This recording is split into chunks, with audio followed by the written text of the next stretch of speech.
Everyone turned their backs on her, until an Apache approached in silence and made even the soldiers bow their heads. She was the most fragile, the most rejected at the auction. But when he took off his blanket and wrapped it around her, no one laughed anymore. From that moment on, she ceased to be merchandise. Watch until the end and see how a gesture silenced an entire square. Subscribe now. The marketplace in Ouro Preto was bustling that morning in 1887. The humid January heat weighed on the shoulders of those who had gathered there, not to buy goods, but to bid on lives. In the center of the square, an improvised platform displayed 5 sisters, daughters of an indebted farmer, who had offered his own daughters as payment to Colonel Geronimo Mendonça, lord of the most productive lands in the region. The young women were lined up like merchandise, each representing a portion of their father's debt. "We'll start with the oldest, 18 years old, strong, good for work in the big house," shouted the foreman, while men evaluated the girls, with gazes that stripped away more than clothes. The first 3 were eagerly disputed by farmers and merchants. The 4th was claimed by a fat man in a felt hat, who barely raised his eyes to look at her. The 5th remained.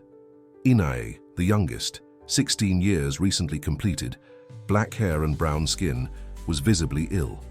Too thin, hollow eyes, without the sparkle that buyers sought. "And this one here, does anyone offer anything for the last one?" questioned the auctioneer, now without his previous enthusiasm. Silence weighed heavily. Some laughed, others looked away. No one made a bid. "A bag of flour then? A bottle of cachaça?" he insisted, but only provoked more laughter. It was then that he appeared. Kawa came along the path that cut through the forest, known by few beyond the natives.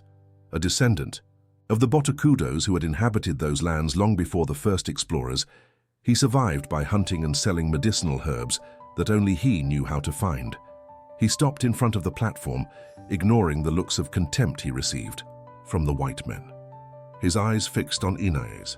Without saying a word, he removed the cotton mantle dyed with annatto that he carried on his back, and in a deliberately slow gesture covered the young woman's trembling shoulders. The men burst into laughter. The savage bought what nobody wanted, someone shouted from the crowd. "You'll need a lot of herbs to cure that one," mocked another. Kawa remained impassive.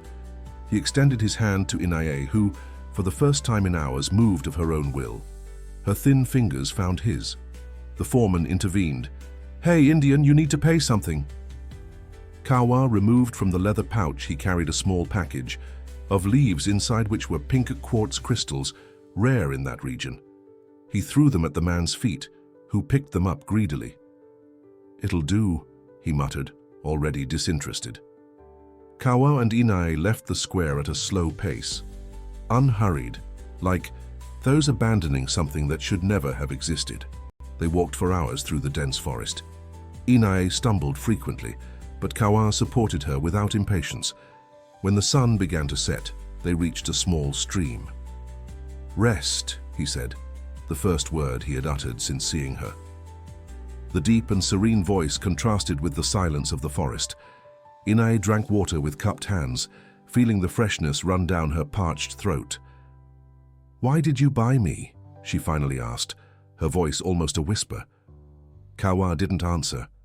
Immediately, he picked some leaves from a creeping plant, crushed them between his fingers and offered them to her. "For the fever," he explained. Only then did he add, "I didn't buy. I recognized." The enigmatic answer hung between them as they resumed walking. At dusk, they sighted the settlement.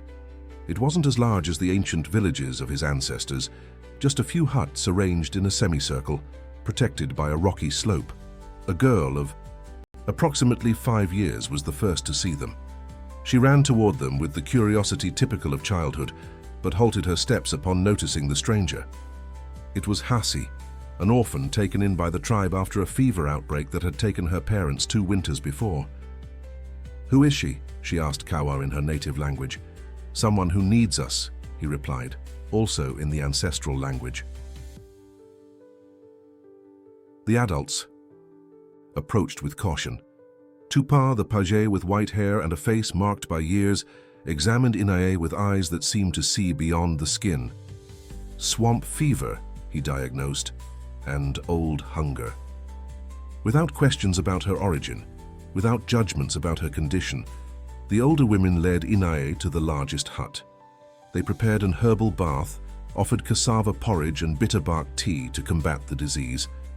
They didn't treat her as a prize or as a burden, but as someone who needed to recover more than health, needed to recover the humanity that had been stolen from her. "What is your name?" asked Janaina, an elder respected by all. "Inae," replied the young woman, her voice still weak. "Strong name," commented the old woman. "It means Mother of Waters. Waters clean, heal, and renew. It's a good omen." Meanwhile, far away in the mansion of Bonsucesso farm, Colonel Geronimo Mendonça received news of the auction. "What do you mean an Indian took the girl?" he vociferated, pounding his fist on the jacaranda table. "It was just a sick savage." "Boss," the foreman tried to explain, "you already have the other 4 working." Geronimo fell silent, but his eyes revealed that the matter was not closed. It wasn't about the girl's value, it was about the principle. No one, much less an Indian, could take what belonged to him. Days turned into weeks. Inae's fever yielded to the care of the village women. Her bones no longer protruded under her skin so evidently, and a timid sparkle began to inhabit her eyes. Little Hasi became her shadow, following her at all times, teaching her words in the native language, showing her the secrets of the forest that the girl knew with the intimacy of one born among the trees. Kawa maintained a respectful distance, but his eyes met Inae's frequently, in a silent language that dispensed with words. It was Tupa who explained to Inae why Kawa had chosen her. He saw in you what he sees in the rare plants he gathers, those that, even when trampled, retain the power to heal. 3 moons had passed since Inae had arrived at the village. Her body had regained some vigor, although the marks of previous deprivations were still imprinted on her skin like a map of suffering. The women taught her to weave buriti fibers, to recognize edible plants, and to prepare ointments.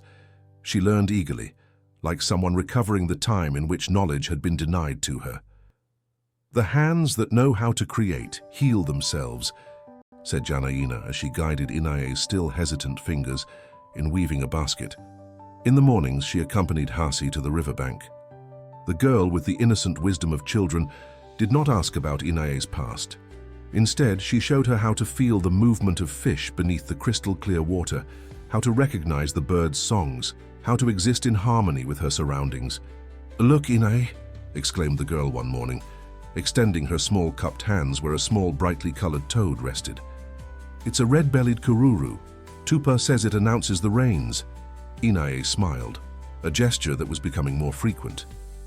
"It's very beautiful," she replied, admiring the amphibian. "But also dangerous, isn't it?" Yasi nodded, carefully releasing the animal among the damp leaves. Tupa teaches that everything that has beauty can also have poison. You need to know how to respect. The wisdom of the child, which echoed the ancestral teachings of the tribe, touched Inae deeply. Each day she learned not only to survive but to belong. At night, around the central fire, Tupa told stories of the ancestors. He spoke of a time when the Botocudos dominated vast territories, before the white men brought disease, greed, and destruction. But they weren't stories of hatred, they were lessons in resistance. "Our people are like the gamalera seed," explained the Apache, his grave voice reverberating in the darkness, punctuated by the crackling of the fire. "Even when it seems they have completely destroyed us, we keep life inside the hard shell, and one day, when they least expect it, we sprout again." Inae listened attentively, feeling that those words also spoke about her. During these nightly gatherings, she noticed that Kawa rarely joined the circle. The man kept himself apart, watching the darkness of the forest with attentive eyes. One night, after everyone had retired, Inae found the courage to approach him. "You never listen to the stories," she commented, stopping a few steps away. Kawa remained silent for a few moments, as if weighing the value of each word before pronouncing it. "I listen to other voices," he finally replied, pointing to the forest. "The forest also tells stories, for those who know how to listen. Inae followed his gaze but could only distinguish shadows in the darkness. "What does it say now?" she asked. Kawa turned his eyes to her, and even in the dimness, Inae felt the weight of that gaze. "It says there is danger coming. White men never accept losing what they consider theirs." The words fell like stones between them. Inae felt the familiar fear return, enveloping her like the ropes that had tied her hands on the day of the auction. "The Colonel," she murmured. Kawa nodded. "He has sent men to search for you. Twice they have come close. On the third time, they may find the way." "I should leave," concluded Inae, her voice trembling. "I cannot bring danger to you."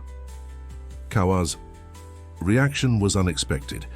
His eyes, usually calm like deep water, flashed. "You are not a burden to be abandoned when the path becomes difficult. You are part of us now." The firmness of those words warmed something inside Inae that had remained cold for a long time. The next morning, Tupa called a council. The oldest men and women of the tribe gathered in the central hut. To Inae's surprise, she was called to participate. "The white man who claims to own the land and the people is sending hunters," announced the page without preamble. "We need to decide what to do." Voices rose, some suggesting that they should move the camp farther away, others arguing that they needed to prepare to fight. Janaina, who rarely spoke in councils, rose supported by her cedar staff. Silence fell immediately. "Running is what we've done for generations," said the elder, her voice surprisingly strong for someone with so many seasons on her back. "And each time we are left with less land, less strength, less memory. Each tree we abandon is a part of us that is lost." Her eyes met Inae's. "Besides, now we have one more reason to stay. The spirit of the young Mother of Waters has begun to heal here. To uproot her again would be like breaking a bone that has just begun to mend." Tupa pondered the elder's words. "What do you say, Kawa, you who walk between two worlds?" All eyes turned to the man who remained standing, slightly apart from the circle. "The colonel will send armed men. They won't come to negotiate," he replied. "But they don't know the forest like we do. We can use that." During the following days, the village prepared. They didn't build weapons of war, but reinforced the natural defenses. Kawa taught the younger ones to create false paths in the forest, to disguise footprints, to use the sounds of the forest to communicate at a distance. Inae observed everything with a mixture of gratitude and guilt. One afternoon, while helping to camouflage one of the entrances to the camp, she felt small fingers intertwine with hers. It was Hasi, looking at her with her large dark eyes. "I have something for you," said the girl, extending a small leaf package. Inside was a bracelet braided with fibers dyed red and black. "For protection," explained Jacy. "I made it with the colors of the harpy eagle. Here it sees danger before everyone else." Inae felt tears spring to her eyes. She knelt to be at the child's height and hugged her tightly. "Thank you, little wise one," she murmured against the girl's hair. It was at that moment that the first warning signal echoed through the forest, a sharp whistle that imitated the bellbird's song. The colonel's hunters had been spotted near the river. Everyone took their positions. The children and the elderly were led to the natural shelter formed by rocks on the slope, while the adults positioned themselves strategically. Inae hesitated, torn between hiding with the most vulnerable or joining those preparing to defend the village. It was Tupa who decided for her. "You will stay with Hasi," determined the page. "The girl trusts you more than anyone else." That trust weighed like a sacred responsibility. In the rocky shelter, Inae embraced Hasi, who trembled slightly. "I'm afraid," confessed the child in a whisper. "Will the bad men take you away?" Inae stroked the girl's hair, seeking words of comfort that wouldn't be lies. "Kawa won't allow it," she finally answered, "and neither will I let them separate us." Meanwhile, at the edge of the forest, 6 armed men advanced, led by the foreman of Bonsucesso farm. "The colonel wants the girl alive," he ordered. "As for the savages, don't make more noise than necessary." What they didn't know was that each step of theirs was observed, each whispered word was heard. The forest had become the eyes and ears of the tribe, and Kawa was its most skillful interpreter. From a distance, hidden among the dense vegetation, he watched the invaders approach the natural trap they had prepared. Soon, very soon, the colonel's men would discover that the forest was not just a backdrop for their ambitions. It was an active participant in that dispute, and it had already chosen its side. The dense forest swallowed the colonel's men as if slowly digesting them. The more they advanced, the more disoriented they became. Paths that seemed obvious ended abruptly in walls of thorns. Familiar sounds became distorted, echoing from impossible directions. The foreman, a man accustomed to imposing his will through force, felt control slipping through his fingers like water. "Cursed forest," he swore when, for the third time, he recognized a rock formation they had passed hours before. They were walking in circles. "These lands have an owner, and it's not you," whispered Kawa from his hiding place, so close that he could touch the foreman's shoulder if he extended his arm. But the white man wouldn't see him, even if he looked. Directly in his direction, Kawa had become part of the forest, his skin covered with the same clay he used to mark traps, his body as still as the ancient trunks. The tribe's strategy was not to attack, but to wear down. The invaders brought firearms, but what good were they against an enemy that didn't show itself? What good was gunpowder against thirst, fatigue, the growing fear of the unknown? Meanwhile, in the rocky shelter, Inae tried to distract the children by telling stories she had learned from Janaina. She spoke of the enchanted beings that protected the forest, of the dolphin that transformed into a handsome young man on festival nights, of the water mother who guarded the river's secrets. Her voice trembled occasionally when she heard distant noises, but she maintained her composure. JC watched her with attentive eyes, clutching Inae's hand as if it were her only anchor in a suddenly unstable world. "Are you telling stories to calm us or to calm yourself?" asked the girl with the insight that always surprised Inae. "For all of us," she admitted, smiling despite her fear.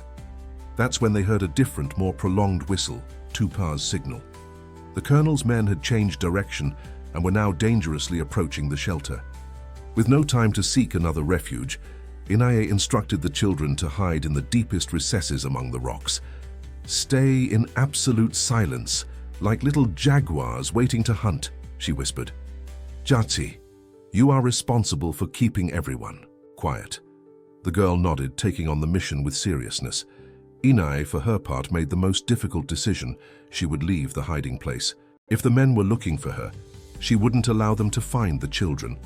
Perhaps if she surrendered voluntarily, they would leave the village in peace. She took a deep breath, touched the bracelet that JC had given her, and abandoned the safety of the rocks. A few meters away, two of the colonel's men had separated from the main group. They were following a trail they believed to be recent, partially erased footprints that Kawa had deliberately left to lure them away from the camp. But something had made them change their minds, perhaps an instinct, and now they were approaching the children's shelter. Inae moved silently among the trees, seeking to position herself where she could be seen by the invaders without revealing the hiding place. Her heart was beating so hard that she was sure it could be heard from a distance. It was then that she sensed a presence behind her. She turned abruptly, ready to scream, only to meet Kawa's calm eyes. He made a gesture asking for silence and pointed upward.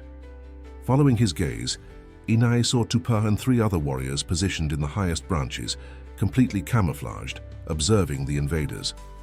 With minimal gestures, Kawa communicated his plan. He would reveal himself, lure the men away from the shelter. Inae shook her head in refusal. It was too risky. "It's not your responsibility." She formed the words without sound, only with her lips. Kawa's eyes narrowed. "You are our responsibility," he replied in the same silent way. At that moment, a shout echoed. One of the colonel's men had found the trail leading to the shelter. There was no more time for plans. Inae and Kawa exchanged one last look before he disappeared among the vegetation. Seconds later, sounds of breaking branches and rustling leaves attracted the invaders' attention in the opposite direction. Kawa had deliberately revealed himself, becoming the target. "There, it's one of them," shouted one of the men, and both set off in pursuit, momentarily forgetting the trail they were following. Inae took advantage of the distraction to approach the shelter. She needed to check if the children were still safe and perhaps lead them to another hiding place. But before she could reach the rocks, a third man appeared unexpectedly, blocking her path. It was the foreman himself, who was panting from fatigue and frustration, but whose eyes gleamed in recognition upon seeing her. Well, the colonel's lost merchandise," he said, an unpleasant smile distorting his features. "We'll save time if you come without resistance." Inae instinctively backed away, but she knew she couldn't flee, not without revealing the location of the children. "What does the colonel want with me?" she asked, trying to buy time. The foreman took a step in her direction. "The colonel doesn't like to lose what's his, especially to a bunch of savages." Another step. "But I confess I'm surprised to find you alive. I thought they would have tired of you by now." The obscene insinuation made Inae's stomach turn. "No one tires of family," she responded, with a firmness she didn't know she possessed. "And I found my family here." The man laughed, a harsh sound like stone against metal. "Family? With these savages? The colonel will love to hear this before teaching you what your true place is." He advanced another step, his hand extended to grab her. That's when a small figure emerged from among the rocks, launching herself against the foreman's legs with all the strength her little body allowed. "Leave her alone," shouted Jacy, pummeling the man with fists the size of green fruits. The foreman, more surprised than hurt, pushed the child away with a violent shove. Jacy fell, hitting her head against a stone, and lay motionless. "No!" Inae's scream tore through the forest like lightning on a clear night. Without thinking, she launched herself at the man, her nails seeking his eyes, her teeth ready to tear flesh. The ferocity of the attack caught the foreman off guard. He staggered backward, trying to protect his face, when his foot slipped on the edge of a ravine he hadn't noticed. For a moment, he hung suspended between balance and fall, his arms spinning in desperate circles. Then gravity won. The man's scream was abruptly interrupted by the impact several meters below. Inae ran to Jacy, gathering the small, inert body. Blood was flowing from a cut on the girl's forehead, mixing with the tears now freely running down Inae's face. "Wake up, little wise one," she pleaded, pressing the child against her chest. "Please wake up." The following minutes passed as in a feverish dream. Tupar quickly descended from his observation post, while distant shouts indicated that the other invaders had found problems of their own. The page examined Jacy with experienced hands. "She's breathing," he announced, and the tension in Inae's chest loosened slightly. "But we need herbs for the swelling that will come." "I know where to find them," said Inae immediately. The day's learning from the women of the tribe had not been in vain. "The leaves of the red embaoba by the stream's edge." Tupar nodded, a gleam of approval in his old eyes. "Go. I will take the little one to Janaína. She will know what to do until you return." Inae placed a gentle kiss on Jacy's injured forehead before handing her to the page's strong arms. Then, without hesitation, she plunged into the forest in search of the plants that could save the child who had risked her life for her. As she ran, a certainty grew in her heart. She was no longer a stranger in that land. She was part of it, just as the land was part of her. Upon reaching the stream, she knelt on the muddy bank, seeking the characteristic silvery leaves of the embaoba. That's when she heard a movement behind her. She turned, expecting to find Kawa or some other member of the tribe. Instead, she faced the barrel of a shotgun, and behind it, the cold eyes of Colonel Geronimo Mendonça. "Finally," he said, "I found what belongs to me." Time seemed to freeze as Inae faced the man who represented everything she had left behind. Colonel Geronimo was not alone. 2 henchmen accompanied him, weapons in hand, vigilant gazes. 6 men I sent to fetch. A simple piece of merchandise," he said, his controlled voice revealing more danger than any shout. "Only 3 returned. I decided then to come personally."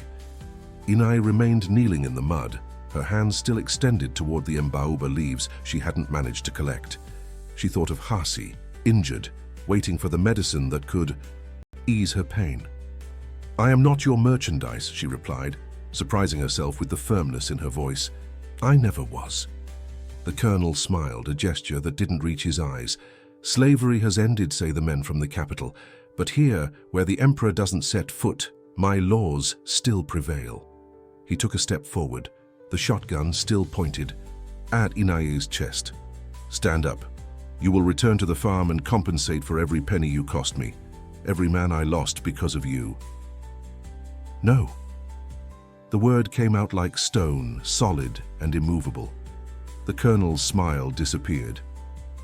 I'm not asking. Girl, I'm ordering. And I'm not obeying, retorted Inae, rising slowly, her eyes fixed on his. Not anymore. For a moment, astonishment dominated the colonel's features. He wasn't accustomed to refusal. Soon, however, anger replaced surprise. It seems you need to relearn some lessons, he growled, making a gesture to one of his henchmen. Tie her up. If she resists, break an arm, but keep her alive. The man advanced, removing a rope from his waist. Inae backed away until she felt the stream's water wet her bare feet. She had nowhere to run. It was then that the silence of the forest was broken by the deep sound of a horn.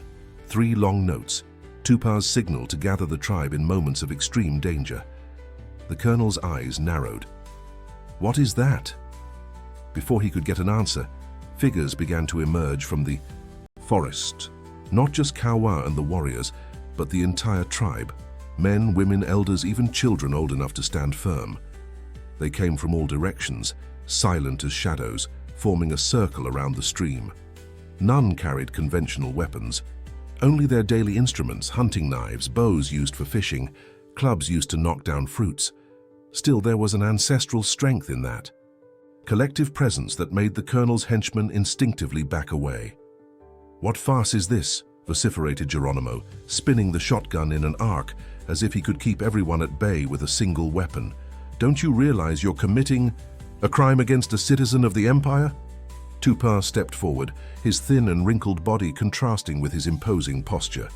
In his hands, he carried a small package of leaves. Inae immediately recognized the herbs for Jasi. Crime is what you did to these lands, replied the Apache in perfect Portuguese, surprising the colonel. Crime is what you did to this young woman and her family. Crime is injuring an innocent child. Geronimo hesitated only for a second before regaining confidence. My lands, my titles, recognized by the imperial government. As for this one, he pointed to Inae with contempt. She was legally sold to settle her father's debts. If you want to buy her, present the money. Otherwise, get out of my way. Kawa then emerged from among the trees, positioning himself beside Inae. His eyes, usually calm, burned with an intensity she had never seen. You speak of papers and coins, he said. We speak of blood and land. Which is worth more? A nervous laugh escaped from one of the henchmen. Indian blood is worth nothing in the capital. Savage. Kawan didn't let himself be provoked. Instead, he turned to Inae and extended his hand to her. The same simple gesture he had made on the day of the auction. This time, however, there was no hesitation. Inae intertwined her fingers with his, feeling the strength that flowed. From that contact, you don't understand, she said, addressing the colonel, but speaking loud enough for everyone to hear. I'm not being held against my will. I chose to be here. I chose this family. Janaina then came forward, supported by her cedar staff, bringing Jasi with her. The girl was conscious, although pale, her forehead bandaged with medicinal leaves. Upon seeing Inae, her eyes lit up. You came back, murmured the child, extending her arms. Without hesitation, Inae released Kawan's hand to receive the little one, embracing her carefully so as not to press on the wound. Of course I came. Back, she replied, her voice choked. You are my family. The colonel observed the scene with growing irritation. Sentimentality doesn't pay debts, he declared dryly. Last chance, come voluntarily or there will be blood. It was then that Tupa took another step forward, the most decisive one. There is another solution, proposed the elder. One that would honor traditions older than your imperial papers. He removed a small leather pouch from inside his tunic. Gold, he explained, opening it to reveal small glittering nuggets. Extracted from the same river you claim to own. Enough to buy 10 women like Inae. The colonel's eyes gleamed with barely disguised greed. Geronimo was, above all, a businessman, and that gold, without documents, without official records, represented a rare opportunity, How do I know you're not deceiving me? He questioned, his voice already softer. Tupar approached slowly, keeping his hands always visible, and handed over the pouch for the colonel to examine the contents. The man weighed the gold in his hand, verified its purity with his teeth. Satisfied, he tucked the pouch into his vest pocket. "Consider the debt paid," he declared, finally lowering his weapon. "But don't think this changes anything. These lands still belong to me, and you are here only because I allow it." He turned to leave, but Kawa stopped him with words that sounded like a prophecy. "The land has no owner, Colonel. It only allows some to spend more time upon it, and you have already spent too much time." Geronimo hesitated, as if considering a response, but something in the collective gaze of the tribe made him reconsider. With a brusque gesture to his men, he turned around and began to move away. Before disappearing into the forest, he cast a final glance at Inae, no longer of possession, but of genuine curiosity. What was it about that scrawny young woman that had motivated an entire tribe to rise in her defense? The question would remain unanswered, for the colonel and his men never returned to that part of the forest.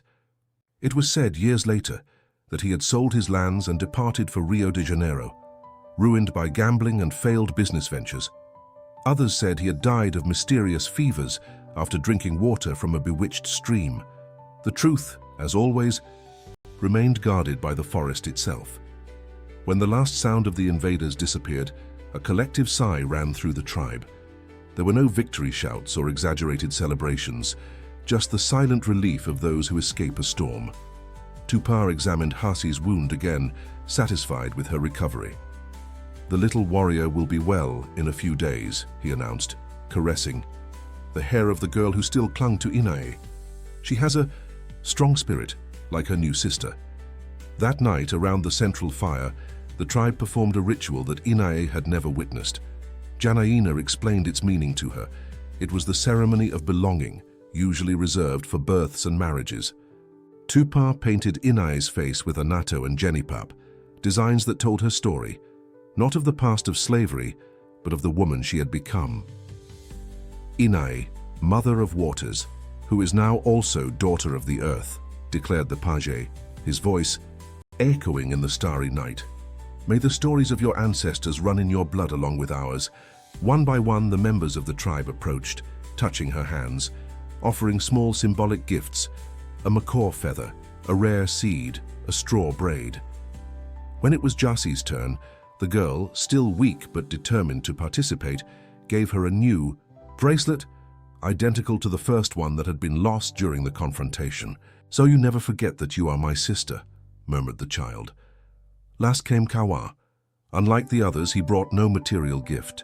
Instead, he knelt before her, and for the first time since she had met him, Inae saw tears in the eyes of that strong and silent man.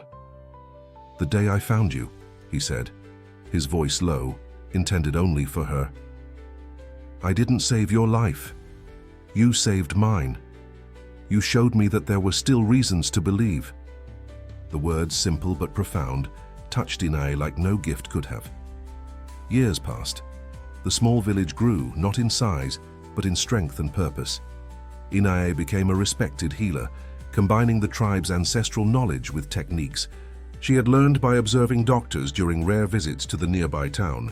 Jasi, now a young woman of serene beauty, followed in her footsteps, revealing a special talent for identifying medicinal plants that even the elders didn't recognize.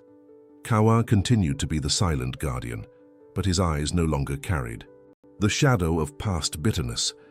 On full moon nights, when the tribe gathered to tell stories, the youngest always asked to hear the story of the woman who came from the auction.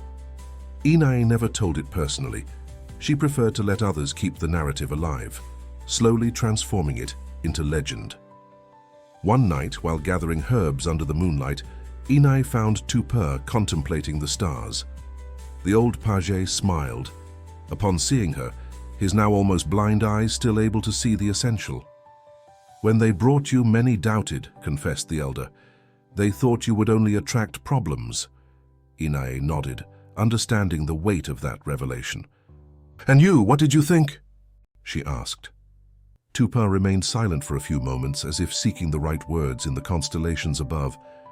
I thought it was a message from the ancestors, a reminder that sometimes we need to lose everything to find what we never knew we were seeking. The wisdom of those words echoed deeply in Inai. Her previous life, the pain, the humiliation, the abandonment, had not disappeared from memory. But now, these memories were merely shadows before the light she had found. She wasn't just a survivor, she was a guardian. She wasn't just rescued, she was the rescuer. One morning, while teaching young apprentices to identify poisonous plants, Inai spotted Kawa returning from one of his long walks through the forest. In his arms, he carried a colorful blanket, the same one he had used to cover her that first day. I kept it all these years, he explained upon noticing her surprised look, to never forget that sometimes the simplest gesture can change everything. Inai touched the faded fabric, feeling beneath her fingers not just threads, but stories, choices, new beginnings. "The blanket that covered me," she murmured, repeating the words she had once said around the fire, "was the first embrace of my life." And in that moment, as if the circle finally closed, she handed the blanket to a pregnant young woman of the tribe who had just arrived after fleeing a forced marriage. "For your child," said Inai, "so that he never forgets that belonging is stronger than possessing." The young woman accepted the gift with tears in her eyes, instinctively understanding its symbolic value. Around them, the village pulsed with daily life, children playing, elders teaching, warriors returning from the hunt.